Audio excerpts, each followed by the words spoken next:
Hello everyone, today I'm going to tell you how to make a basic tonic wine.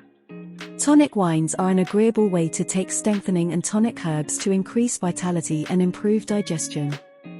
Neither strictly medicinal, nor simply appealing to the palate, they are easy to prepare at home.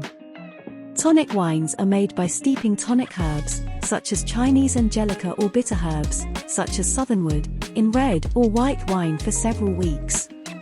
A simple and effective way to make a tonic wine is in a jar or ceramic vat with a tap at the base to enable the to be drawn off without disturbing the herbs.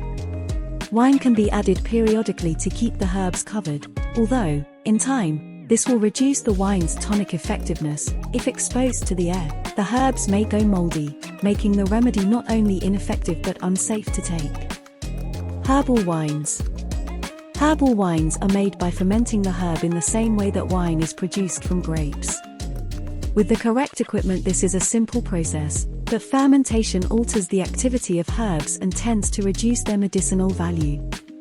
Standard quantity: 100 g dried or 200 g of fresh tonic herbs, or 25 g dried bitter herbs, and 1 liter of red or white wine. Standard dosage: drink 70 milliliters each day before a meal. Storage: use a ceramic vat with a tap at its base, or a sterilized glass jar. Store for 3 to 4 months, ensuring wine covers the herbs. If the herbs go moldy, discard the remedy. Making tonic wines. 1. Place the herb in a large clean jar or vat. Pour in enough wine to cover the herb completely. Close the jar securely, shake carefully, and leave to stand. 2. Allow the wine to mature over 2 to 6 weeks, then take a dose from the tap or jar. Regularly top up the mixture with wine. Thanks for watching. Please like and subscribe.